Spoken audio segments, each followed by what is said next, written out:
thank you for joining me on Lizzie's Workshop. Today's journal entry is inspired by happiness and a blog that I was reading about happiness, and also inspired by a roll of tissue paper that I got somewhere along the lines that had a quote about happiness on it. So I started off with just a piece of scrap paper that I had tried out one of my new stencils on with some ink and stuff. I was trying to figure out what kind of medium it would work best on with this stencil. And so that's just a scrap paper. And then the tissue paper is the tissue paper that I cut the quote out of. And I believe it's something that I got from Michaels, maybe. It's got a whole bunch of quotes on it about being happy. It's kind of a newspapery kind of look to it. So I started off with those two pieces there, and from there I just added this green acrylic paint, and then I rubbed the green acrylic paint on with the baby wipe. I really love that green. If I could paint everything in my craft room that green, I'd probably do it. Normally blue is my favorite color, but this green, it's a lot like the color called Old Olive from Stampin' Up. I just love it. I'm gonna cry when they discontinue the Old Olive stamp pad from Stampin' Up. So I wanted that edge to be really rough, and I was going to go over it with my finger dauber in a brown ink, but I kept adding more layers to it. It just stayed so sopping wet because it was so many layers that it just turned into a mess along that ripped edge. If you've been watching my videos, you'll recognize the strawberry milkshake paste. I'm still trying to use that up. It's not quite gone yet. I think this project is what does it in, though, so you won't see that again. I might make it again, but you won't see that exact paste again for a while. I was kind of running out of ideas of what to make pink, so you can only use pink paste on so many projects. I probably could have altered the color again and added something else, maybe a blue to make it purple or something like that, but I don't know. It seems so fitting in pink. So in between each time I use this stencil, it's a Prima stencil and it's supposed to look like a lattice, but this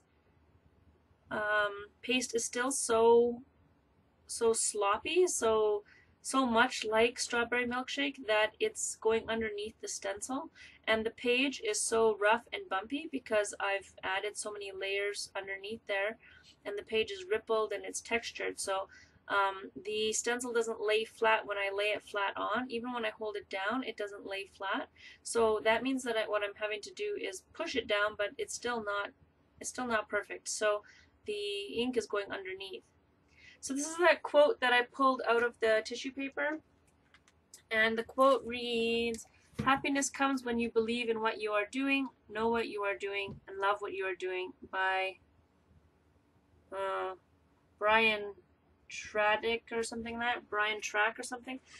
So I cut it out of tissue paper, and then I put on the linen distress paint from Tim Holtz, and I couldn't read it anymore because it's tissue paper. It was taking on whatever color I was putting behind it.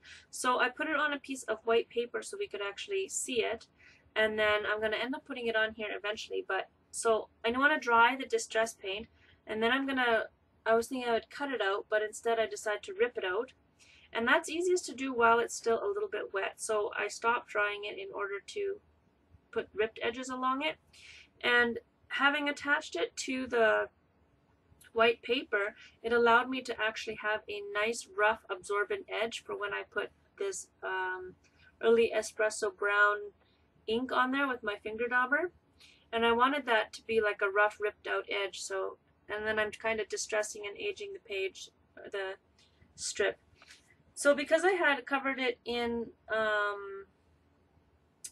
the matte medium after I put the distress paint on, it allowed the ink to move a lot, so I kept rubbing it and washing it and wiping it and rubbing it until it was the kind of look that I was actually going for, until it met what I wanted. And then I had to re-ink it because what was happening is it was so movable that I was getting fingerprints on it, and I didn't want the fingerprints, so I just had to do it a couple times. So I tried to draw a coffee cup. I didn't like the first one I drew, so I drew in a second one. And then because I'm quite enthusiastic about Zen doodling right now, I decided to make a fancy coffee cup. So I end up doing a almost like a Zentangle type of idea. This was really neat after I finished drawing that handle on the cup. It's too bad I couldn't have zoomed in, but it looked a lot like I had used a, what's it called? One of those spring things that go down the stairs. Slinky. It looked like a slinky handle. It's pretty neat. And then I just kind of used some Zentangle designs. And now looking at the cup that ended up finishing with, I think I would have preferred to have just left it just like it is right now, instead of adding all the extra stuff. So next time I'll know when I'm using a lot of dark colors and that kind of thing to keep it more simple and allow for more vibrant color to be added to it. But once it's glued down, it's kind of, you live with it. I could have started over. I could have done something else, or laid another layer over top it, but it was good enough. And the reason that I chose a coffee cup is that it was coffee time. So this is kind of like that bottom corner there of the book is kind of like where I am, and then the rest of it with the pink and the green and everything that I add to it is kind of like a thought world or a dream world. So I'm kind of trying to separate out coffee time and what I think about during coffee time kind of idea. So it's kind of a stepping outside of myself sort of idea. So in real time I'm sitting there having my coffee, but in my mind I'm off in la la land thinking happy thoughts kind of thing. So I was going to keep that. If you look on the book right now, you can see it says be good. Right where I'm painting right now, it says be good. And I was going to leave that, but then this strip just seemed to fit there so perfectly that I just kept paintbrushing it on till it was nice and smooth, and now it's going to stay there forever. And I got to a point where I was about here and I needed more to this page, so I grabbed some brown acrylic paint, and I was finding that the brown acrylic paint was not quite the right color that I was thinking of. I really wanted to, I should have done it with ink, with the Early Espresso ink, because that's really what my brain was thinking about, was that Early Espresso ink. For some reason, I kind of feel that this brown paint that I've got here is just a smidge too, I want to say orange for the color scheme that I'm kind of going for. So once I put it on here, I wanted to be able to still write in that green space, so I needed to lighten up the brown again. So I wanted the brown there as a kind of a shadow, but I still wanted the green in there to write on. So I put in another layer of green, and that also helped cover up the tissue paper background enough that I could write on it and they wouldn't be interrupting each other or distracting from each other. So I redid some green, I added some brown, and that's about where we're at now. And then I washed off the cup before I colored it with Copics, because I had covered it in the matte medium, and that allowed me to be able to use a wet wipe just to clean off the water-based paints. So I put a lipstick mark there. I don't wear lipstick, but it was just kind of, I don't know, I just did it.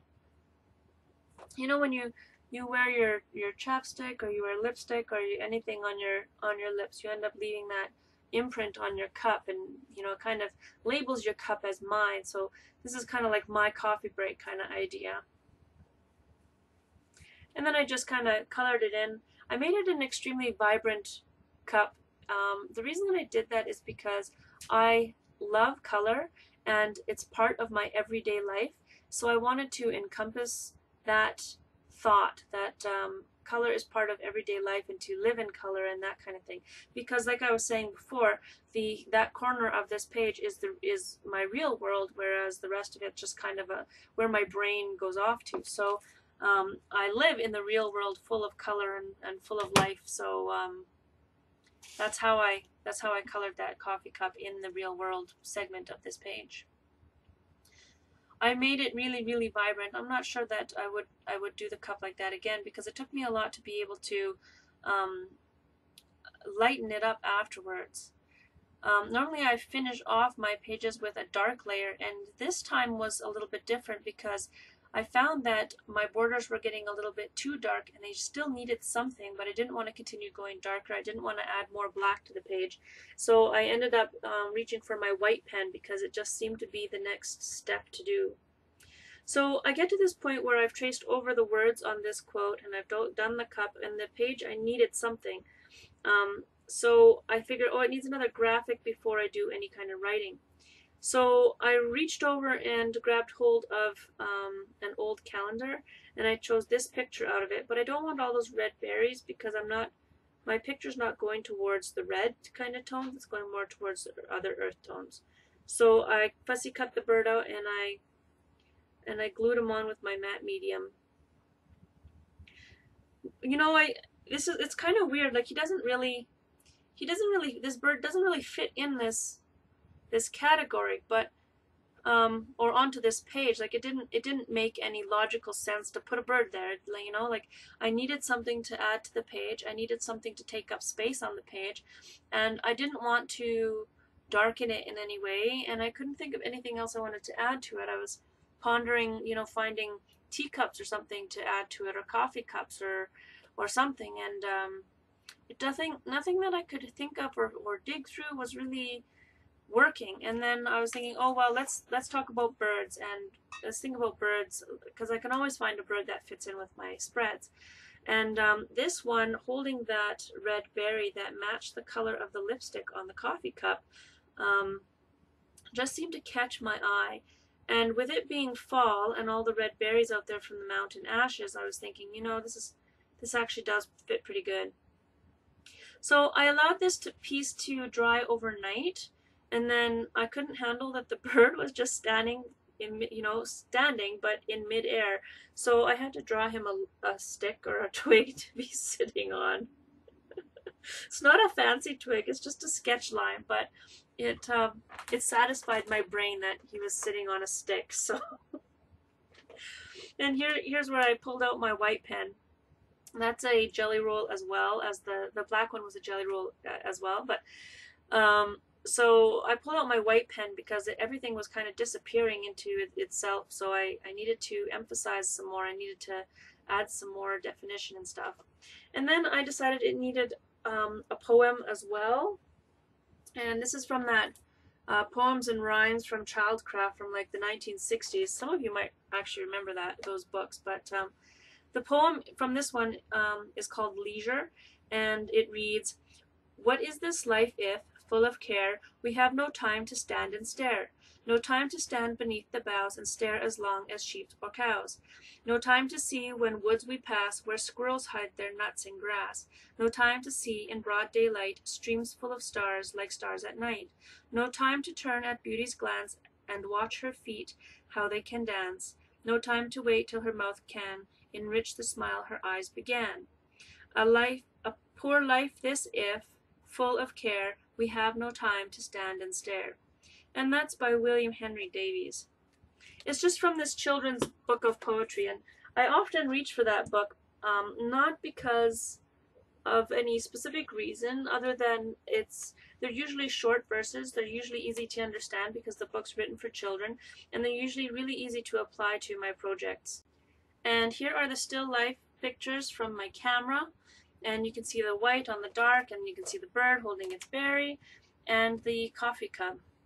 Thank you for joining me on Lizzie's Workshop. I hope you enjoyed this video and you come back again.